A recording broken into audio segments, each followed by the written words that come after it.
In May 1945, German Wehrmacht soldiers stood shoulder to shoulder with American troops, defending a medieval castle against their own SS forces.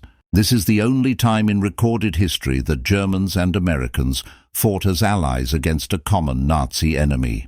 What happened in those final days of World War II remains one of the most bizarre chapters ever written. The castle sat perched on a hilltop in the Austrian Alps, its stone walls dating back to the 13th century. For years, it had been converted into something darker, a prison for high-value French prisoners that the Nazis considered too important to kill, but too dangerous to release. These weren't ordinary prisoners.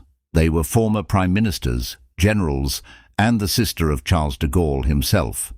Major Josef Gangl of the Wehrmacht had watched the war's tide turn with growing certainty.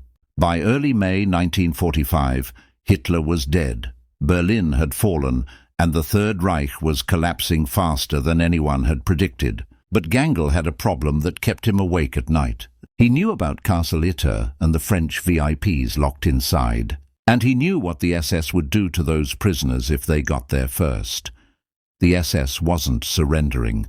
While regular Wehrmacht units were laying down their arms, the fanatical SS troops were retreating into the mountains, determined to fight until the last bullet. They saw the French prisoners as traitors and collaborators who deserved execution. Gangl had heard the rumors of what SS death squads were doing to prisoners in the final days, taking them into forests and shooting them in mass graves to eliminate witnesses. On May 3, 1945, Gangl made a decision that could get him executed as a traitor. He gathered a small group of Wehrmacht soldiers he trusted and told them they were going to do something that would have been unthinkable weeks earlier. They were going to help the enemy. The French prisoners inside Castle Itter had their own problems. For weeks they'd heard the sounds of fighting getting closer. Their German guards had become increasingly nervous, looking over their shoulders, whispering about what the SS might do. Among the prisoners were some of the most prominent names in French politics and military history. Former French Prime Minister Édouard Daladier paced his cell, the man who had signed the Munich Agreement in 1938, trying desperately to prevent war. That decision had haunted him through years of imprisonment. Now he faced a different threat, becoming a casualty in a war that was supposedly ending. General Maurice Gamelin, who had commanded French forces at the start of the war, knew exactly what was coming. He'd spent enough time studying military strategy to recognize the sound of desperation. The gunfire in the distance wasn't organized retreat. It was chaos. And in chaos, prisoners became liabilities to be eliminated. Former Prime Minister Paul Reynaud understood politics well enough to know that the SS wouldn't care about diplomatic niceties. His sister-in-law, Christiane Mabir, was imprisoned with him, adding a personal dimension to his fear. Tennis star Jan Borotra, once a champion at Wimbledon, had maintained his athletic physique even in captivity. He'd been planning an escape for weeks, watching the guards' routines, memorizing shift changes. Marie-Agnès Caillot, Charles de Gaulle's older sister, had endured 2 years in Nazi captivity with quiet dignity. But she wasn't naive about what liberation might bring. The most dangerous time for a prisoner is often the moment before freedom, when captors have nothing left to lose. On May 4th, everything changed. The regular Wehrmacht guards at Castle Itter simply walked away. They took off their uniforms, destroyed their papers, and disappeared into the countryside to blend in with civilians. The French prisoners found themselves alone in a medieval castle with no guards, no supplies, and no protection from the SS units roaming the mountains. Jean Borotra volunteered for the most dangerous mission of his life. The 46-year-old tennis champion would run, literally run, down the mountain to the nearby town of Vergel to find help. Any help. He didn't care if it was American, French, or even German Wehrmacht at this point. He just needed someone to defend the castle before the SS arrived. Borotra made it to Vergel and found Major Gangl, who had already been planning his own rescue mission. But Gangl's small group of Wehrmacht soldiers, maybe 10 men at most, wouldn't be enough. The SS was massing in the forests, and intelligence suggested at least 100 to 150 fanatical troops preparing to assault the castle. Gangle needed Americans. He found them in the form of Captain John C. Jack Lee, Jr. of the U.S. Army's 23rd Tank Battalion. Lee was a 27-year-old officer from New York who'd been fighting across Europe since D-Day. He'd seen everything from the beaches of Normandy to the Battle of the Bulge. But when Gangle approached him with a proposal to fight alongside German soldiers to save French prisoners from other Germans, even Lee had to pause. "Let me get this straight," Lee said, studying the German major across from him. "You want me to take my men, including a tank, up a mountain to a castle, to fight SS troops alongside Wehrmacht soldiers, to rescue French VIPs?" "Yes," Gangle replied in broken English. "The SS will kill them all. They are perhaps 100 men or more. We have maybe 10. You have tank. We need tank." Lee made a decision in about 30 seconds. "All right. Let's go save some Frenchmen." The American force that headed toward Castle Itter on May 5th was small. Lee's M4 Sherman tank named Besotten Jenny, along with about 14 American soldiers and Gangle's 10 Wehrmacht troops. As they drove up the winding mountain roads, American and German soldiers sat together in the same vehicles, many still processing the surrealism of the situation. One American soldier later recalled the drive. "We kept looking at the Germans, and they kept looking at us. Nobody quite knew what to say. A week ago we'd been shooting at each other. Now we were brothers in arms. War is strange that way." They reached Castle Itter around midnight on May 4th, and Lee immediately began organizing defenses. The castle's medieval architecture was both a blessing and a curse. The thick stone walls could withstand small arms fire, but there were too many windows, too many approaches, and not enough defenders to cover them all. Lee positioned his Sherman tank at the main gate, its 75mm gun aimed down the approach road. He distributed his soldiers around the perimeter, mixing Americans and Germans together.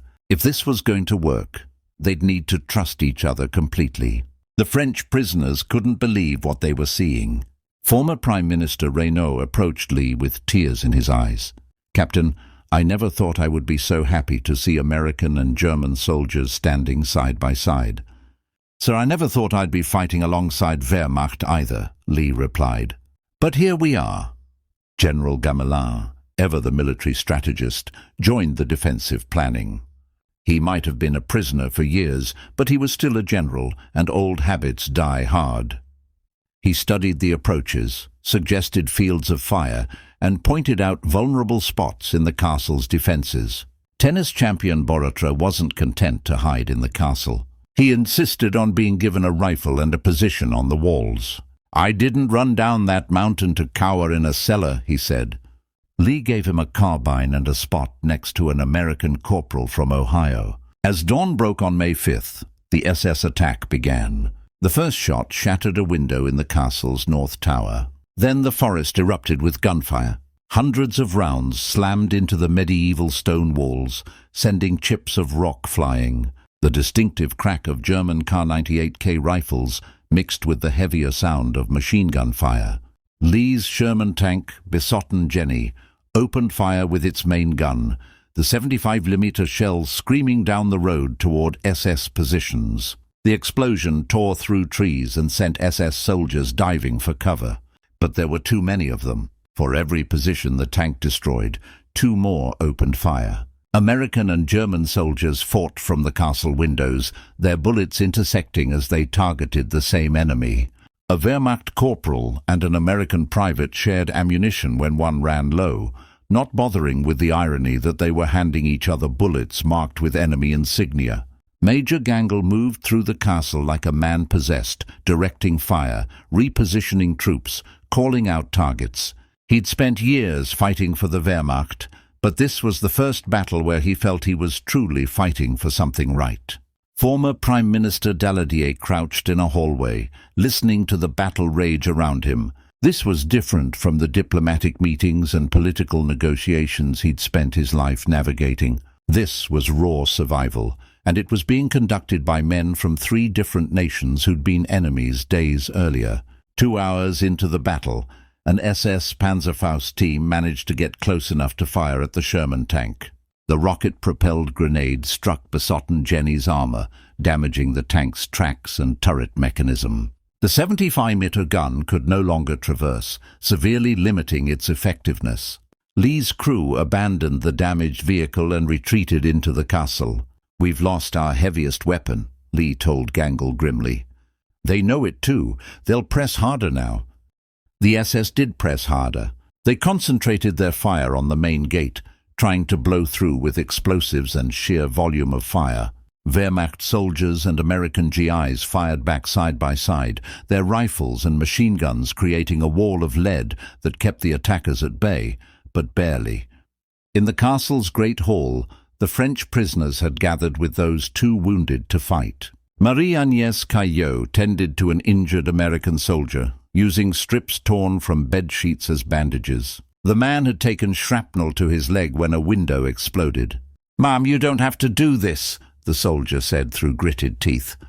"Young man," she replied in accented English, "my brother is Charles de Gaulle.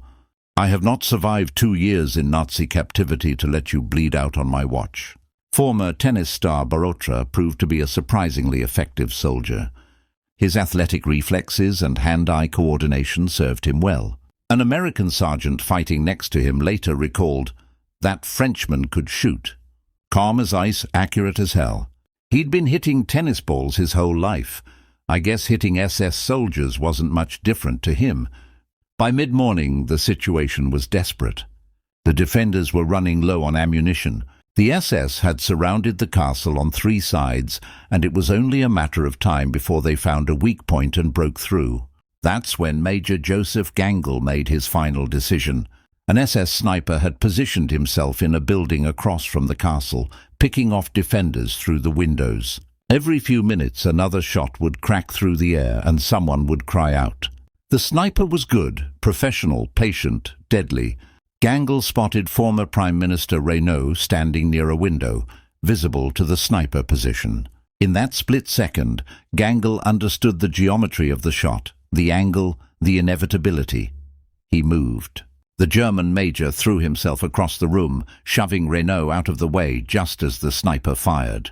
The bullet that was meant for the French Prime Minister struck Joseph Gangle in the head. He died instantly, his body collapsing on the stone floor of Castle Itter.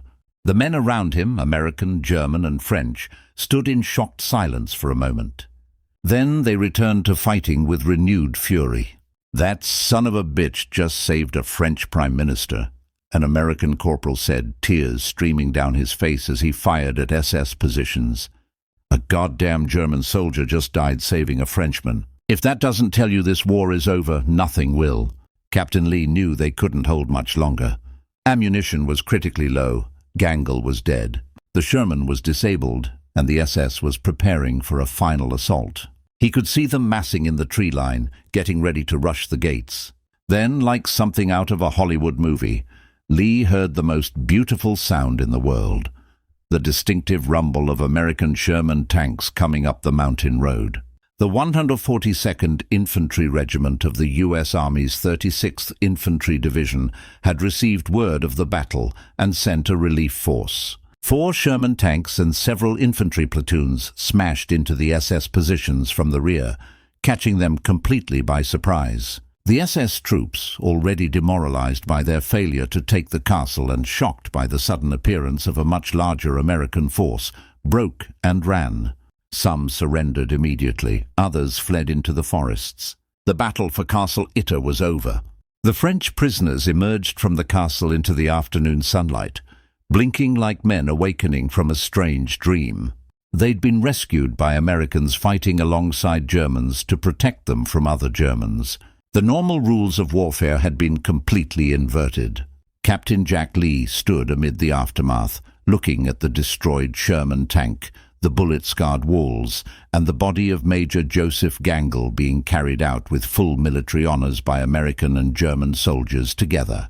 A colonel from the relief force approached Lee. "Captain, what in the hell happened here?" Lee took a long breath.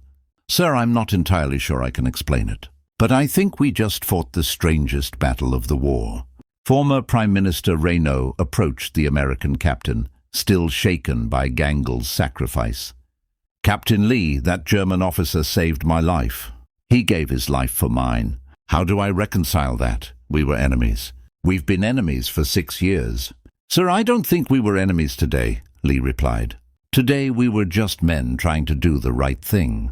The French prisoners were evacuated to American lines over the next few hours. As they left Castle Itter, each of them paused at the spot where Major Gangel had fallen. Some saluted, some simply touched the stones where his blood had spilled.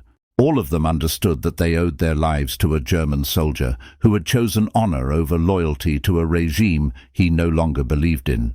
Jean Borotra, the tennis champion who'd run down a mountain to save his fellow prisoners, later said, "I have won championships at Wimbledon and Roland Garros. I have achieved things in sport that others only dream of. But nothing in my life was as important as the day I ran for help, and nothing showed me the best of humanity like watching enemies become brothers in the space of a single battle." The Wehrmacht soldiers who'd fought alongside the Americans faced an uncertain future. Technically, they were still enemy combatants, but Captain Lee intervened personally, vouching for them and ensuring they were treated as the heroes they'd proven themselves to be, rather than as prisoners of war. One of Gangel's men, a young corporal who'd fought at the castle, approached Lee before the Germans were processed. "Captain, will history remember what Major Gangel did?" Lee put his hand on the young man's shoulder. "I'll make damn sure of it." The story of Castle Itter defies every conventional narrative about World War II. There were no clear good guys and bad guys. There were just men making choices in impossible circumstances. The Wehrmacht soldiers could have surrendered to the Americans, gone home, and never risked their lives for French prisoners. But they chose to fight. The Americans could have refused to trust the Germans, could have treated it as a trap or a trick. But Captain Lee chose to believe that the war had changed some men, had shown them that their true enemies weren't the soldiers on the other side of the battlefield, but the ideology that had caused the war in the first place.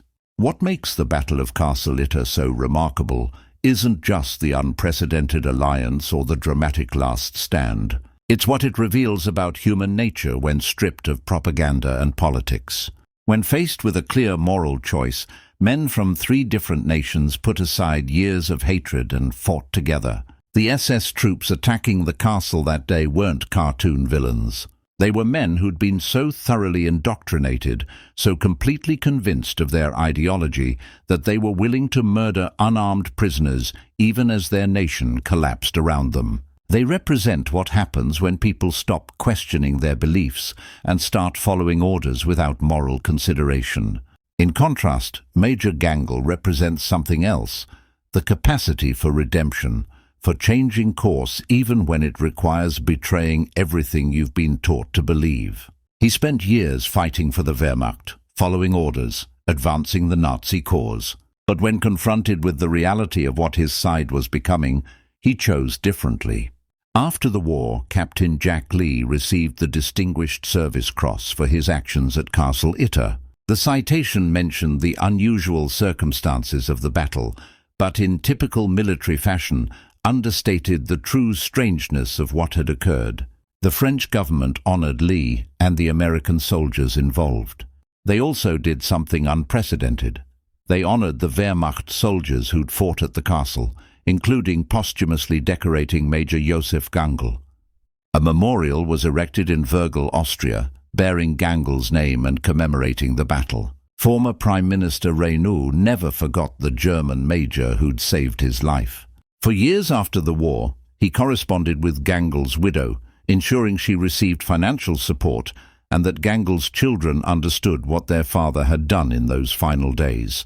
The castle itself still stands today, perched on its hilltop in the Austrian Alps. Tourists visit it without knowing the full story of what happened there in May 1945. Bullet scars remain in the stonework, though most visitors assume they're from some medieval siege rather than the strangest alliance of World War II. General Maurice Gamelin, who'd participated in the defense of the castle despite being a prisoner, reflected on the experience in his memoirs. He wrote, "I commanded armies of hundreds of thousands. I planned campaigns that shaped nations. But I learned more about the nature of courage and honor in one day at Castle Itter than I did in 40 years of military service. The young American captain and the German major showed me that war is not truly about nations or flags. It's about choices that individual men make when honor and duty point in different directions." The Battle of Castle Itter lasted roughly 12 hours, from dawn until the arrival of the relief force. In that time, approximately 15 American soldiers, 10 Wehrmacht soldiers, and a handful of French prisoners held off between 100 and 150 Waffen-SS troops. The only defender killed was Major Joseph Gangl, shot while saving a French politician's life. These numbers don't capture the real story. The real story is that on May 5, 1945, in a medieval castle in Austria, 3 groups of men who should have been enemies chose to be something else. They chose to fight for something bigger than nationalism or military doctrine. They fought for the simple idea that some things, like protecting unarmed civilians from execution, transcend war. Modern military historians debate whether the Battle of Castle Itter should be considered a major engagement or a minor skirmish. In terms of numbers involved and strategic importance, it was clearly small. But in terms of what it represents, the capacity for enemies to become allies when faced with a greater evil, it might be one of the most important battles ever fought. What happened at Castle Itter proves that war doesn't have to define who we are. Major Gangl could have been just another Wehrmacht officer who followed orders until the end. Captain Lee could have been just another American officer who refused to trust the enemy. The French prisoners could have been just another statistic of SS brutality. Instead, they became something else. They became a story about how, even in humanity's darkest hours, people can choose compassion over hatred, cooperation over conflict, and sacrifice over self-preservation. The castle still stands, stone walls weathered by centuries. If you visit today and look closely at the main gate, you can still see where bullets struck on that May morning in 1945. You can walk the corridors where American and German soldiers fought side by side. You can stand in the spot where Major Joseph Gangl died, saving a French Prime Minister's life. And if you're very quiet and you let your imagination work, you can almost hear it. The sound of old enemies becoming brothers, if only for a day. The sound of what's possible when people choose to be more than the war they're fighting. That's the real lesson of Castle Itter. Not that Americans and Germans fought together. That's just an interesting historical footnote. The real lesson is that when faced with a clear moral choice, ordinary people can do extraordinary things. They can look beyond uniforms and flags and see other human beings worth protecting. In the end, Castle Itter wasn't really about a battle. It was about men deciding what kind of men they wanted to be in that moment. And they chose to be heroes, all of them, American, German, and French alike. Sometimes the strangest stories are the ones that reveal the most truth about human nature. And the truth revealed at Castle Itter is this: we're capable of so much more than the wars we fight. We're capable of changing, of growing, of seeing our enemies as allies when something bigger than our conflict appears. That's worth remembering, especially now, especially always.